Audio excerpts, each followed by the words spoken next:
की बात नहीं जी। फॉर्मेशन ऑफ क्वाड्रेटिक इक्वेशन क्या है, इसके बारे में बात करते हैं। अगर आपसे ये कहा जाए कि let alpha beta are roots of a quadratic equation, कि अल्फा बीटा एक क्वाड्रेटिक इक्वेशन के रूट हैं, देन फाइंड इक्वेशन।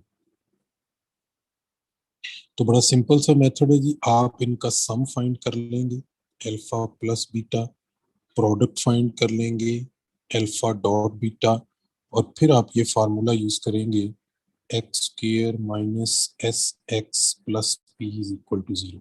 इसमें सम और प्रोडक्ट की वैल्यू पुट कर दें तो आपके पास इक्वेशन आ जाएगी। एक सादा क्वेश्चन से स्टार्ट करते हैं। वो कहता है कि find an equation whose roots are 3 and -5। तो पहले आप लिखेंगे जी कि इनका जो सम है वो आता है -2, फिर आप कहेंगे जी इनका प्रोडक्ट है -15, फिर ये आपने ऊपर फार्मूले में पुट कर देना है, तो ये x square plus 2x minus 15 equal to 0। ये आंसर आ जाएगा जी आप। क्या जी क्लियर है? तो आगे चलें। Yes sir. Yes sir. हाँ, ये उसने कहा सादा तरीन, ये मैं कह रहा हूँ कि सिंपलेस्ट जो क्वेश्चन है वो ये आ सकता है। आगे चलते। क्वेश्चन है वो कहता है कि find an equation whose one root is 3 + 4 iota. सिर्फ एक रूट दे दें और वो रूट कॉम्प्लेक्स हो, ठीक है जी। तो याद है कल मैंने एक बात बताई थी आपको कॉम्प्लेक्स रूट के हवाले से। Yes sir. एक रूट अगर 3 + 4 आयोटा है तो दूसरी 3 3 - 4 आयोटा, हाँ ये हम खुद लिखेंगे, ये हम खुद लिखेंगे और एज्यूम नहीं करेंगे, ये कंफर्म है कि ये भी रूट होगा, ठीक है। फिर आप इनका सम ले लेंगे, दोनों को ऐड करें तो 6 आता है, दोनों का प्रोडक्ट ले लें, चैप्टर 1 में हम पढ़ चुके हैं। A square plus b square, product इनका आ जाएगा 13, फार्मूले में पुट कर दें x square minus S x plus 13 equal to 0। ठीक है जी, समझ आइए बात। पहले हमने 2 रूट से इक्वेशन बनाई, अब सिंगल रूट से इक्वेशन बना ली। एक और क्वेश्चन देखिए जी, find a quadratic equation whose one root is 2 + √3। ये जो रेडिकल वाले रूट होते हैं ये भी अकेले कभी रूट नहीं आते। यहाँ भी अंडरस्टूड है कि इसका दूसरा रूट 2 - √3 होगा, यानी इरेशनल रूट कभी अकेला रूट नहीं होता। तो सेम केसेस हियर, आप इनका सम लेंगे 4 आएगा, इनका प्रोडक्ट लेंगे वो आएगा 4 - 3 दैट इज 1। फार्मूला हमारा वही है x square minus 4x plus 1 equal to 0। ठीक है जी, क्लियर है यहाँ तक? कोई कंफ्यूजन नहीं है तो आगे चलते हैं। Yes sir. चलिए आगे चलते हैं। हमने 2 रूट वाली इक्वेशन भी देख ली और एक रूट वाली इक्वेशन भी, कि अगर सिंगल रूट गिवन हो तो उसमें क्या सिचुएशन होगी कि या वो कॉम्प्लेक्स रूट होंगे या फिर वो कौन से रूट होंगे जी? इरेशनल रूट्स होंगे, रेडिकल। ठीक है, हाँ रेडिकल वाले। ठीक है जी, अब एक और क्वेश्चन देखते हैं। कहता है कि find an equation whose roots are 3, 7 and -11। ठीक है, 2 वाली भी देख ली, एक वाली भी देख ली। अब अगर 3 रूट आ जाएं तो क्या करेंगे? पहली बात तो ये है कि हमने जो फार्मूला पढ़ा है वो क्वाड्रेटिक इक्वेशन के लिए पढ़ा है, ठीक है ना। तो ये तो 3 रूट आ गए, 3 रूट क्वाड्रेटिक के होते ही नहीं है, ठीक है, इसलिए इसमें वो, इसलिए यहाँ पे number of x roots is square, equal to power इसलिए यहाँ पे सम और प्रोडक्ट वाला जो फार्मूला है वो फेल हो जाएगा। ठीक है जी, हमने बनानी है इसकी इक्वेशन, ठीक है जी, इक्वेशन नहीं बनानी है ना इसकी। यस सर इक्वेशन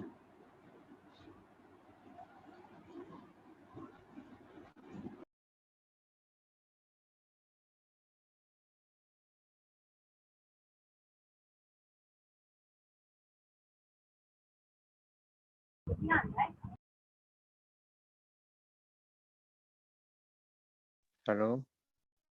जी जी सॉरी, एक मिनट जी। अब पहली बात तो ये कि उसने यहाँ क्वाड्रेटिक इक्वेशन बनाने को कहा ही नहीं है, उसने कहा फाइंड एन इक्वेशन। अगर 3 रूट है तो इसका मतलब है कि ये एक ऐसी इक्वेशन होगी जिसकी डिग्री 3 होगी। तो अगर 2 से ज्यादा रूट हो जाएं तो इक्वेशन कैसे बनानी है? देखें, 3 उसका रूट है, आप इसका फैक्टर बनाएंगे। ठीक है, रूट का फैक्टर कैसे बनाते हैं जी? ये इसका फैक्टर बनेगा, ऐसे लिखते हैं ना आप, x इक्वल टू 3, फैक्टर बनाना है तो -3 कर देंगे। 7 का फैक्टर कैसे बनाएंगे? x minus 7। -11 का फैक्टर कैसे बनाएंगे जी? x plus 11। इनको मल्टीप्लाई करके इक्वल टू 0 पुट कर दें तो ये वो इक्वेशन बन जाए जिसके ये तीनों रूट हैं। अच्छा, मजे की बात ये है कि ये फार्मूला क्वाड्रेटिक के ऊपर भी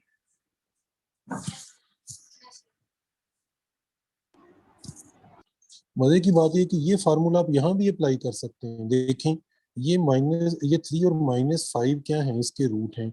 आप फैक्टर बनाएं x-3, दूसरा फैक्टर बनाएं x+5, इक्वल करें 0, सॉल्व करके देख लें, यही आंसर आएगा। ठीक है, लेकिन जब 2 रूट हो तो चूंकि हमारे पास एक ये वाला मेथड है x² - sx+p is equal to 0 वाला, तो फिर हम यही मेथड यूज कर लेते हैं। लेकिन अगर 2 से ज्यादा हो जाए तो हम ये मेथड यूज कर लेंगे कि फौरन फैक्टर बना के उसको मल्टीप्लाई कर लें। ठीक है जी। तो इस तरह के क्वेश्चन आमतौर पे फास्ट में, नस्ट में आ जाते होते हैं, लम्स में बहुत आते हैं इस तरह के क्वेश्चन। चलिए एक क्वेश्चन और करते हैं। Find an equation whose roots are 2 and 2 iota। चलें जी, आप में से कोई बताएगा जी क्या क्या क्या इसके फैक्टर बनेंगे और कैसे ये इक्वेशन बनेंगे जी?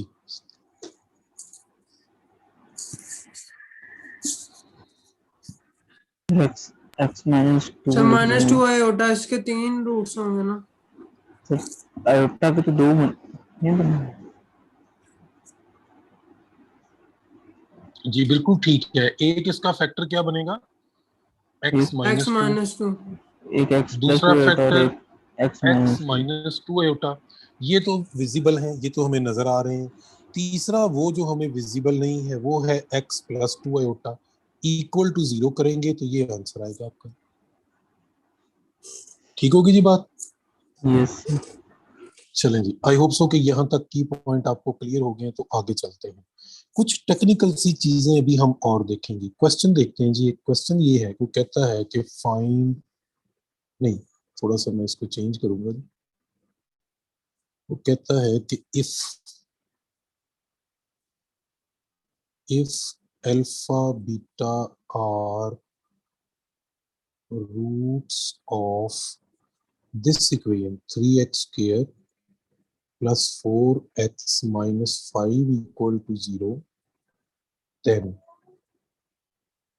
find an equation whose roots are, पहला क्वेश्चन 2 अल्फा 2 बीटा, कि इस रूट्स की इक्वेशन बनाएं जिस, अगर इस इक्वेशन के रूट अल्फा बीटा है। वो ये भी कह सकता है क्वेश्चन नंबर 2 कि जिसके रूट हो 3 अल्फा 3 बीटा। ठीक है जी। वो ये भी कह सकता है जिसके रूट्स हों -अल्फा बीटा। ठीक है, जब देखते जाइए कि मैंने एक ही उसमें गो में आपको सारी चीजें समझा दी। नंबर 4, जिसके रूट्स हों 1/अल्फा 1/बीटा। ठीक है जी। या सम टाइम इसका कोई कॉम्प्लिकेटेड क्वेश्चन आ जाता है कि जिसके रूट्स हों अल्फा स्क्वायर बीटा स्क्वायर। ठीक है, वो क्यूब भी कह सकता है, कुछ और भी कह सकता है। अच्छा, पहले जो मैंने 4 लिखे इनका बड़ा सिंपल शॉर्टकट है, वो अपने सुनते जाना। देखिए, अगर वो कहे कि अल्फा बीटा इस इक्वेशन के रूट है, आप 2 अल्फा 2 बीटा वाली इक्वेशन बताएं, तो ये जो 2 है, इस 2 से आपने x के कोएफिशिएंट को मल्टीप्लाई कर देना, यानी इसको 2 से मल्टीप्लाई करना, ठीक है। और इसके स्क्वायर से आपने कांस्टेंट नंबर जो है उसको मल्टीप्लाई करना है। 2 का स्क्वायर 4 है, ठीक है। तो मैं यहाँ पे आंसर लिखने लगा हूँ, जिसके रूट्स 2 अल्फा 2 बीटा होंगे, वो इक्वेशन ये होगी 3x square plus 8x minus 20 equal to 0। ठीक है जी, समझ आ गई बात। चलें इसकी प्रैक्टिस करते हैं। अगर है 3 अल्फा 3 बीटा, तो सेम थिंग इज हियर, ठीक है। जो x का कोएफिशिएंट है उसे 3 से मल्टीप्लाई कर दें, ठीक है जी। यानी ये जो 4 है इसे 3 से मल्टीप्लाई कर दें, ये जो -5 है इसे 3 के स्क्वायर यानी 9 से मल्टीप्लाई कर दें। क्या आंसर आएगा जी, बोले इसका? ये आ जाएगा 3x square plus 12x minus 45 equal to 0। अब आप बताएंगे कि अगर माइनस अल्फा और माइनस बीटा है तो कैसे लिखेंगे इक्वेशन जी? -1 से करें। हाँ जी, बिल्कुल ठीक है। माइनस का मतलब है कि ये 3 की बजाय हम अब यहाँ किससे मल्टीप्लाई करेंगे? -1 से, ठीक है। हाँ, इसको -1 से मल्टीप्लाई कर दें यानी x के कोएफिशिएंट को, और कांस्टेंट को -1 के स्क्वायर यानी +1 से मल्टीप्लाई कर दें, तो ये इक्वेशन बन जाएगी 3x स्क्वायर प्लस 4x और sorry -4x -4x -4 and plus 5 equal, minus समझ आ, ठीक है जी, समझ आ गई -5 बात की? हाँ जी, -5 ही आएगा, 5 माइनस का ही आएगा, ठीक है। यहाँ तक क्लियर है जी? अब आगे चलते हैं। अगर वो कहे कि एक ऐसी इक्वेशन फाइंड करें जिसके रूट्स जो हैं वो 1 ओवर अल्फा 1 ओवर बीटा हो, इसका इनसे भी आसान ट्रिक है। ट्रिक बड़ा सिंपल है कि जो गिवन इक्वेशन है आपके सामने, इसमें एक्स स्क्वायर के कोएफिशिएंट और कांस्टेंट जो नंबर है इसकी जगह बदल दें, ठीक है। यानी यूं लिखेंगे, देखें, -5x स्क्वायर इधर आ जाएगा, +3 उधर चला जाएगा, दरमियान वाली टर्म को कुछ नहीं कहना। ये वो इक्वेशन आ गई जिसके रूट्स होंगे 1 ओवर अल्फा 1 ओवर बीटा। क्या समझ आ गई बात कि नहीं? ठीक है जी। अगर 1 ओवर अल्फा 1 ओवर बीटा की इक्वेशन फाइंड करनी है तो सिंपली एक काम करें कि एक्स स्क्वायर और कांस्टेंट टर्म को आपस में इंटरचेंज कर लें, इनकी जगह बदल दें, ठीक है जी। समझ आ गई बात? अब तो वो 1 ओवर अल्फा 1 ओवर बीटा वाली इक्वेशन बन जाएगी आपके पास, ठीक है जी। अब आ जाए, अगर वो कहता है कि फाइंड करें अल्फा स्क्वायर और बीटा स्क्वायर, इसके रूट हो, इसका कोई शॉर्टकट नहीं है। फिर आप इसका सम फाइंड करेंगे। सम कैसे लेंगे? Alpha square plus beta square, ठीक है। और ये मैट्रिक का एक फार्मूला होता है, ये होता है alpha plus beta whole square minus 2 alpha beta, ठीक है जी। फिर आप इनका प्रोडक्ट लेंगे, वो आएगा अल्फा बीटा होल स्क्वायर, ठीक है। अब अल्फा बीटा और अल्फा प्लस बीटा की वैल्यू कहाँ से आएगी? वो जो ऊपर इक्वेशन लिखी है यहाँ से आएगी, ठीक है जी। अब यहाँ इसको देखकर बताएं कि अल्फा प्लस बीटा की वैल्यू क्या होनी चाहिए। What should be alpha plus beta? Is it -4/3? और अल्फा बीटा क्या होगा जी? वो होगा -5/3। तो वो आप अल्फा प्लस बीटा और इसकी जगह पुट करेंगे, फिर आप एस और पी निकालेंगे, और फाइनली वही formula x square minus S x plus P is equal to 0 use कर लेंगे। तो ये स्क्वायर आ जाए, क्यूब आ जाए, इनके लिए क्विकली हमें फिर ये काम करना पड़ता है, ठीक है। लेकिन अगर इनमें से कोई आ जाए जो पीछे आपको मैं बता रहा हूँ, तो वो जरा इससे जल्दी हो जाते हैं, तो आप क्विकली इसको हैंडल कर लेते हैं, ठीक है जी। क्लियर हो गया सर ये पॉइंट? इक्वेशन भी क्वाड्रेटिक आएगी मतलब? जी जी, ये आएगी क्वाड्रेटिक की, सिर्फ रूट्स चेंज हुए पावर्स हैं इसकी। हाँ, वो पावर रूट्स जितनी की मर्जी पावर, है। भाई कोई भी नंबर ले लें, उसकी पावर जो मर्जी ले लें। मैं कहता हूँ एक नंबर 4 है, एक 3 है, उसकी पावर आप जो मर्जी कर दें, तो नंबर तो दो ही रहेंगे ना। उसकी पावर आप यस हाईएस्ट पावर जितनी बार भी ले लें, वो रूट तो दो ही रहने हैं, वो तो चेंज नहीं होंगे, एक्सक्यूज मी ठीक सर। सर ये ठीक -4 है। ओवर 3 कैसे है? बेटा sum of roots minus b over a, okay sir. और product of sir roots c over a. Sir alpha cube plus beta cube के लिए क्या फार्मूला होगा? वो भी यही फार्मूला होगा जी, मैट्रिक वो खोल लेंगे ना पूरी cube. Alpha cube plus beta cube. इसका इसका क्यूब जो है वो कंप्लीट करें, वो आप a plus b whole cube की हेल्प ले सकते हैं। जो टर्म्स मिसिंग है वो इसमें प्लस और माइनस कर लें, ठीक है, इसलिए मैंने कहा कि मैट्रिक वाले फार्मूले sir. रिवाइज कर लें। ठीक, चलिए आगे चलते हैं। अगला हमारा जो की पॉइंट है, यहाँ पे दो छोटे छोटे से टॉपिक हैं जी। हमारे पास एक इक्वेशन है x cube is equal to 1। अगर हम इस इक्वेशन को सॉल्व करें तो हमारे पास x की एक वैल्यू 1 आती है, x की दूसरी वैल्यू आती है -1 प्लस अंडर रूट -3/2, तीसरी वैल्यू आती है x is equal to -1 minus under root -3/2। ठीक है जी, ये जो सेकंड वैल्यू है इसको कुछ लोग ओमेगा कहते हैं और थर्ड वैल्यू को ओमेगा स्क्वायर कहते हैं। कुछ लोग ये कहते हैं जी अगर आप इसको ओमेगा स्क्वायर कह लें और इसको ओमेगा कह लें तब भी कोई फर्क नहीं पड़ता, वो ठीक कहते हैं क्योंकि दोनों एक दूसरे के कॉन्जुगेट है, मसला कोई नहीं। अच्छा, अब जब हमारे पास ये तीन वैल्यूज आएंगी, एक को 1, एक को ओमेगा और एक को हम ओमेगा स्क्वायर कहेंगे, तो इनको हम कहते हैं क्यूब रूट ऑफ यूनिटी। ठीक है, ये यूनिटी के क्यूब रूट है। अगर आपसे किसी यूनिटी 1 को कहते हैं बेसिकली, ठीक है, अगर वो आपसे पूछे कि what are the cube roots of 8 या क्यूब रूट्स ऑफ 27 या क्यूब रूट्स ऑफ -64 क्या है, तो बड़ा आसान तरीका है। आप देखें कि ये किस नंबर का क्यूब है। 8 जो है ये किस नंबर का Two. क्यूब है जी? 2, 3 और 2 4 का। are.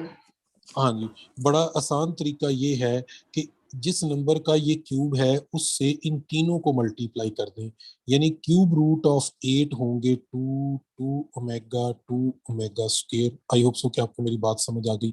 आप बताएं 27 के क्यूब रूट क्या होंगे? 3 ओमेगा 3 omega 3 omega square. ठीक है जी। -64 के क्या होंगे?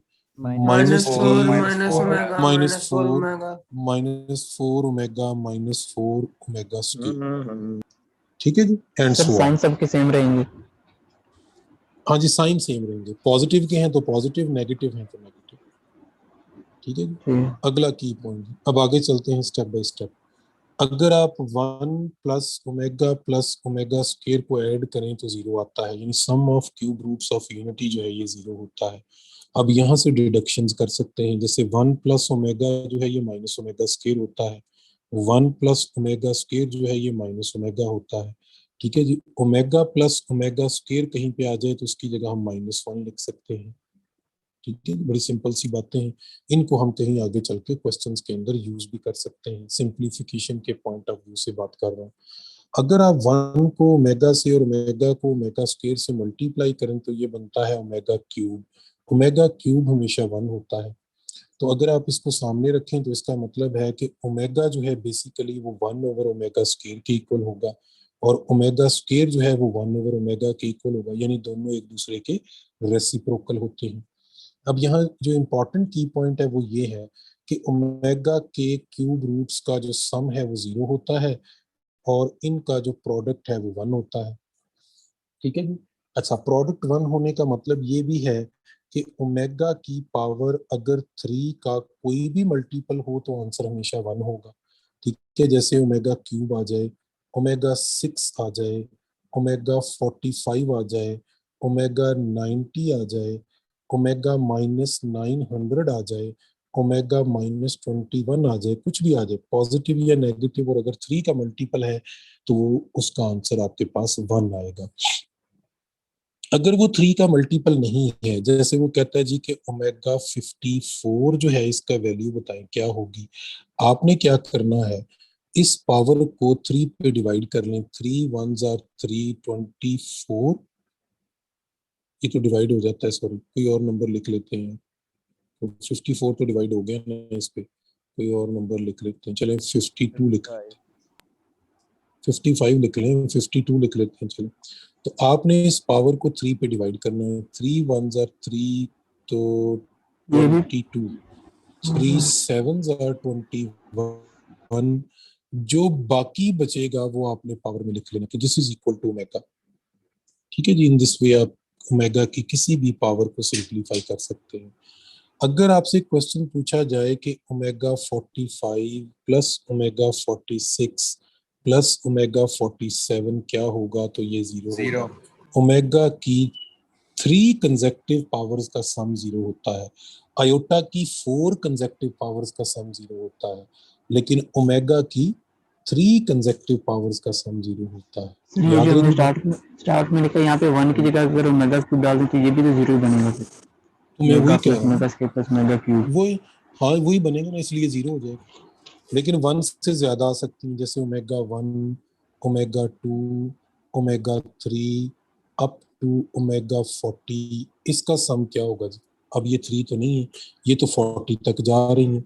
आप देखें कि 3 के कितने पेयर बन सकते हैं, कितने पेयर बन सकते हैं ये 3 के? 36 तक बन सकते हैं। 12 में 12 सर 13 बनते हैं, 13 13 बनते हैं सर, एक रह 39 जाएगा तक ओमेगा की 13 पावर बनते 1 हैं। वाले। ओमेगा 39 तक जो है ना जीरो हो जाएगा, एक बच जाएगा ओमेगा 40। तो वो आप शुरू वाला बता लें, ठीक है, याद है वहां भी मैंने बताया था, बजाय एंड वाला बचाने के शुरू वाला बचा लें, ओमेगा यस आंसर सर। आ जाएगा। ठीक है जी। इसी तरह अगर 4 कंसेक्टिव पावर्स हैं, जैसे ओमेगा 100 है मल्टीप्लाइड बाय ओमेगा 101 है मल्टीप्लाइड बाय ओमेगा 102 है, तो इनका प्रोडक्ट जो है वो +1 होगा। ठीक है जी। तो ये वही बातें हैं जो हमने आयोटा के लिए की थी, ओमेगा में बस 3 के पेयर्स के साथ आती है। अब एक क्वेश्चन है जी, आपसे पूछ रहा हूँ, व्हाट इज सम ऑफ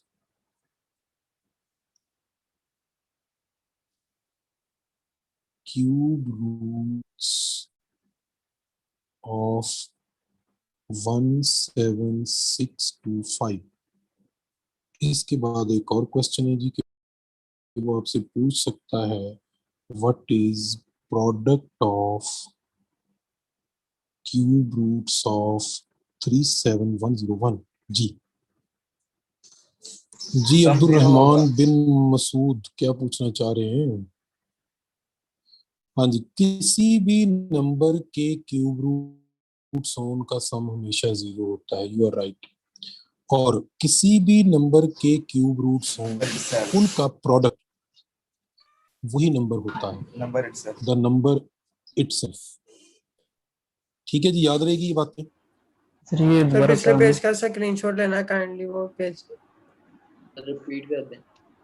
ये लें, किसी भी नंबर के क्यूब रूट का सम जीरो होता है, किसी भी नंबर के क्यूब रूट का प्रोडक्ट वो नंबर बजाते खुद होता है जिसके वो क्यूब रूट है। ठीक है, सादा सी बातें। अब आ जाएं जी, अगर आप इस इक्वेशन को सॉल्व करें, x4 इज इक्वल टू 1, तो x की 4 वैल्यूज आती हैं, 1 -1 आयोटा माइनस आयोटा। इनको कहते हैं फोर्थ रूट्स ऑफ यूनिटी। ठीक है जी, आयोटा के बारे में हम काफी बातें कर चुके हैं, जरूरत नहीं है। 1 और -1 को आप बचपन से जानते हैं। ठीक है जी, इसलिए इस पे हम मजीद डिस्कशन नहीं करेंगे। हाँ, वो आपसे पूछे कि what are the fourth roots of 16, या what are the fourth roots of 81। आप सिर्फ ये देखें कि 16 किस नंबर की पावर 4 है जी? 2 की। 2 का।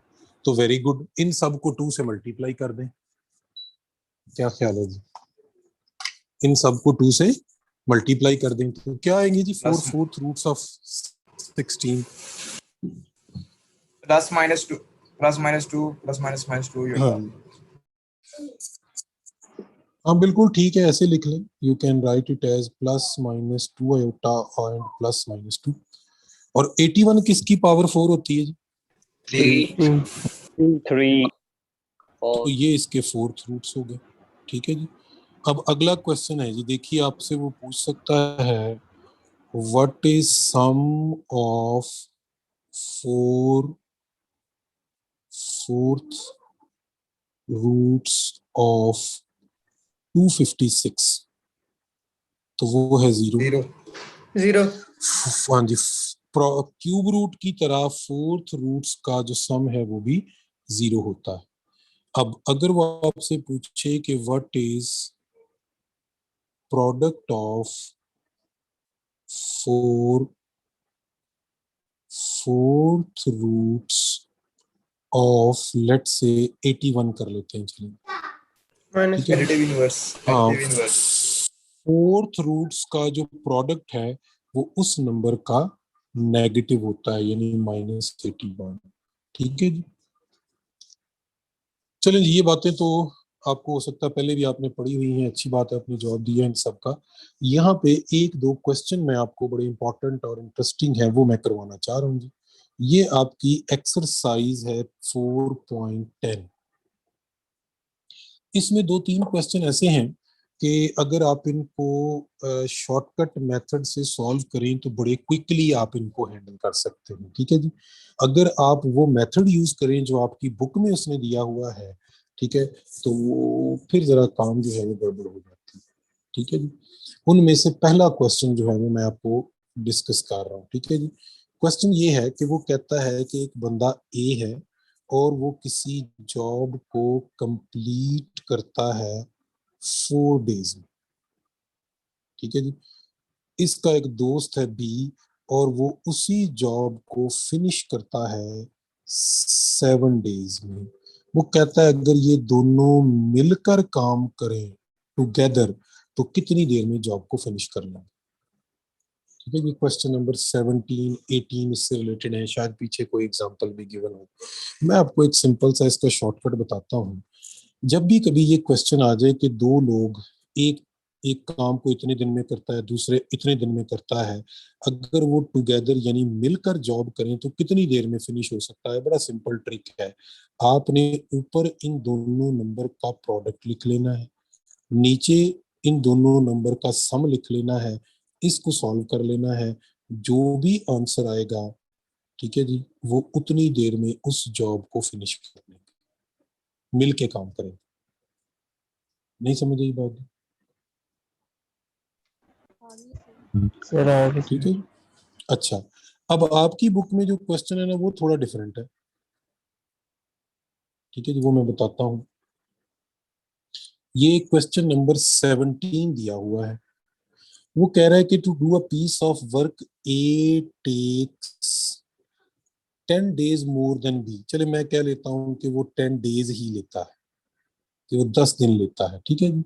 Together they finish the work in 12 days। वो वैसे इससे थोड़ा होगा लेकिन चले मैं लिख देता हूँ कि टुगेदर अगर ये दोनों मिलकर जो काम को फिनिश करें तो वो कहता है कि 12 days में फिनिश कर लेते हैं।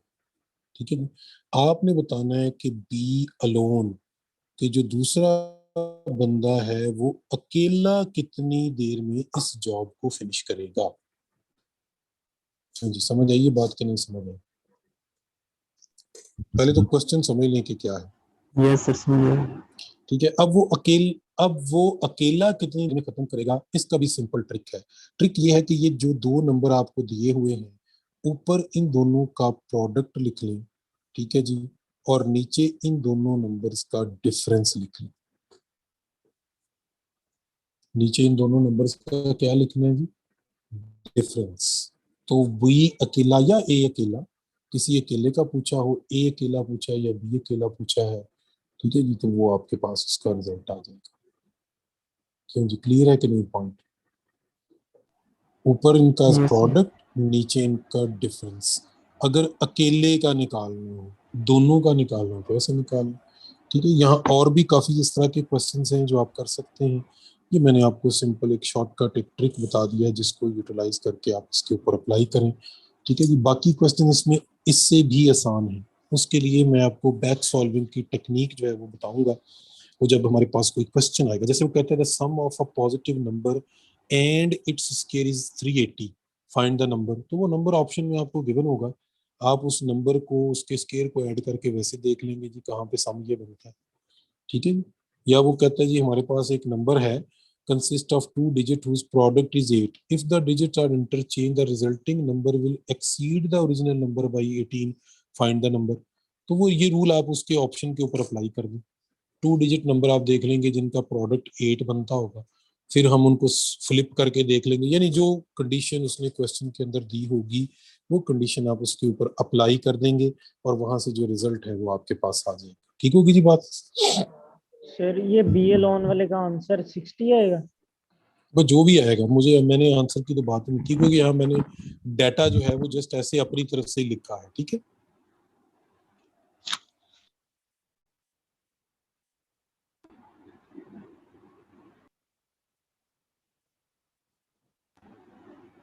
ठीक है जी, चलें आगे चलते हैं। चैप्टर 5 शुरू करें जी फिर। आज चैप्टर 4 आपका फिनिश हो गया। नहीं सर बस ठीक है जी। आज और मैंने आपको इसके बारे में नहीं बताया जे इक्वेशंस के सॉल्यूशन के बारे में, ठीक है।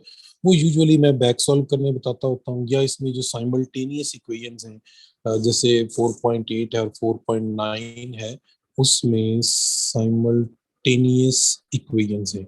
साइमल्टेनियस इक्वेशन जरा सॉल्व करना इजी होता है, ठीक है। जैसे आप उसमें दोनों इक्वेशंस को ऐड कर लेते हैं, या किसी एक इक्वेशन से एक्स या वाई की वैल्यू फाइंड करके दूसरी इक्वेशन में पुट कर देते हैं, तो वो साइमल्टेनियस इक्वेशन का कॉन्सेप्ट बन जाता है, ठीक है जी।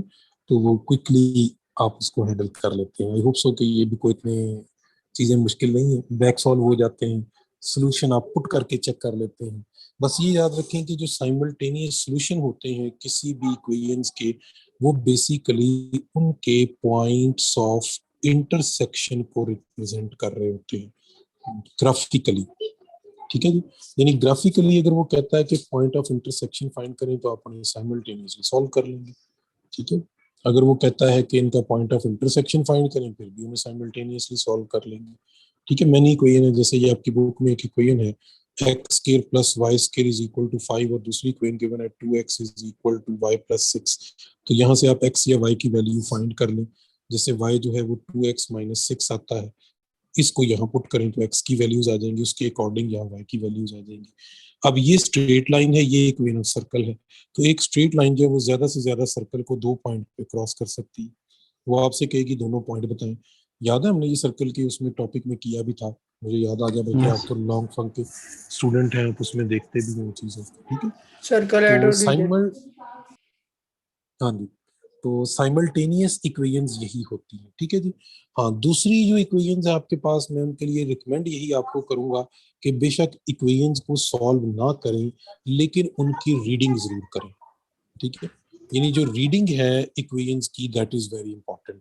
यूजुअली जब आपके पास क्वेश्चन आता है,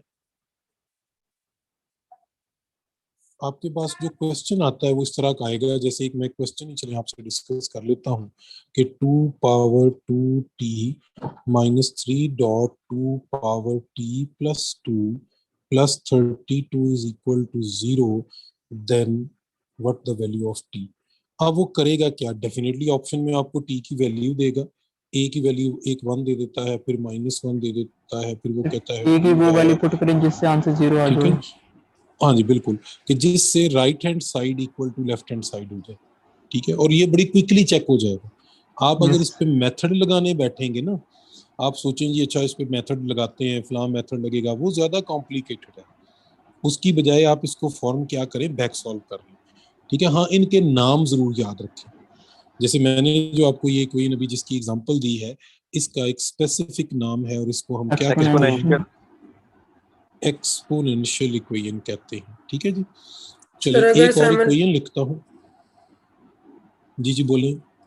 सर मैं कह रहा हूँ अगर साइमल्टेनियसली इक्वेशन में एक पहले लीनियर थी, एक क्वाड्रेटिक थी, अगर दोनों क्वाड्रेटिक होंगी तो फिर क्या करेंगे? दोनों क्वाड्रेटिक हों तो उसमें हम एक वेरिएबल को गायब कर देते हैं प्लस माइनस करके, ठीक है। यानी प्लस करते हैं या माइनस करते हैं तो एक्स स्क्वायर को उड़ा देते हैं या वाई स्क्वायर को उड़ा देते हैं, जिसे आप एलिमिनेशन मेथड कहते हैं। या तो मैट्रिक में कहीं आपने एलिमिनेशन मेथड पढ़ा होगा। यस सर, कोफिशिएंट सेम करके अगर ना हो तो। जी बिल्कुल, कोएफिशिएंट सेम कर लेते हैं अगर ना हो तो। यस हाँ सर। जी, मैं यहाँ पे एक इक्वेशन लिख रहा हूँ, आपने मुझे बताना है इसका नाम क्या है। ये आपकी बुक में ही एक स्पेसिफिक टाइप है इक्वेशन की, ठीक है जी। आप मुझे बताएंगे कि इस इक्वेशन को क्या कहते हैं। Is polynomial reciprocal equation. Called ji very good. This is Yes, sir. Called reciprocal equation. अब इसकी निशानी क्या है, ये बड़ा इंटरेस्टिंग है। इसमें x की हाईएस्ट पावर 4 होती है, ठीक है, और हाईएस्ट पावर का कोएफिशिएंट और कांस्टेंट टर्म दोनों सेम होते हैं, ये इसकी निशानी है। इसके बाद x क्यूब और x पावर 1 का कोएफिशिएंट सेम होता है, ठीक है। हाँ जी, x स्क्वायर के साथ जो मर्जी आ जाए, कोई रिस्ट्रिक्शन नहीं है। इसको कहते हैं रेसिप्रोकल इक्वेशन, ठीक है जी। इसके बाद अगर किसी इक्वेशन के कुछ हिस्से के ऊपर ये रेडिकल साइन आ जाए, उसे हम रेडिकल इक्वेशन कहते हैं, ठीक है। और रेडिकल इक्वेशन के साथ एक चीज होती है एक्सट्रेनियस रूट। ये क्या चीज होती है जी? जो उसको वो सेटिस्फाई नहीं ऐसे कर रहा रूट होता। जो satisfy हाँ जी, जो उसके आंसर में तो आ जाए लेकिन ओरिजिनल इक्वेशन को सेटिस्फाई ना करे, उसे हम एक्सट्रेनियस रूट कहते हैं। लेकिन एक्सट्रेनियस रूट आने का खतरा और खदशा सिर्फ और सिर्फ रेडिकल इक्वेशन में होता है, और किसी इक्वेशन में मसला नहीं। सर ठीक इसमें है, हमें बाकी पावर का सही पता नहीं चलता इस वजह से। नहीं पावर का नहीं, इसमें असल में हम स्केयरिंग बोथ साइड करते हैं। यस सर, ठीक है, ऐसे रेडिकल इक्वेशन को जब हम सॉल्व करते हैं ना, देखिए मैं आपसे कहूँ let x is equal to 3, अब मैं कहूँ जी इसको स्केयरिंग बोथ साइड कर लें, तो ये हो जाएगा x square is equal to 9। अब इसका स्केयर रूट लें तो x क्या आएगा, वो प्लस माइनस। 3। यस सर, तो ये माइनस कहाँ से आ गया, ये असल में एक्सट्रेनियस यानी एक्स्ट्रा रूट आ गया, इसका एक्स्ट्रा से एक्सट्रेनियस निकला है। अब याद रखें मेजर प्रिंसिपल, ये आगे चल के कहीं बड़ी जगह क्लासेस में आपके काम आएगा। किसी भी इक्वेशन को सॉल्व करने के लिए अगर आप किसी भी स्टेप पे, किसी भी स्टेज पे स्केयरिंग बोथ साइड करें, तो उस इक्वेशन में एक्स्ट्रा रूट आने के चांसेस होते हैं, ठीक है। सर बुक में भी लिखा हुआ है इसमें चैप्टर 3 में क्वाइट, मेरे ख्याल।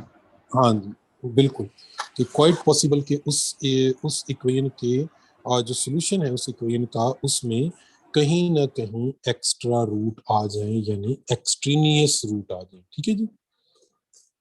इज इट क्लियर जी? Yes sir sir. सर एक एमसीक्यू पूछना था जी पूछें जी। सर। जी इंटीजर z माइनस 1 का modulus is equal to z plus 1 का मॉडुलस, ये किसको रिप्रेजेंट करता है, एक्स एक्सिस को, वाई एक्सिस को, या सर्कल या एलिप्स? ये बेसिकली इंटीजर z नहीं है बेटा, this is not integer. Integer लिखा हुआ है वहां? यस सर, नहीं? नहीं z माइनस 1 लिखा हुआ है, हाँ z देखा माइनस ना, 1 हाँ z इंटीजर नहीं कॉम्प्लेक्स लिखा हुआ।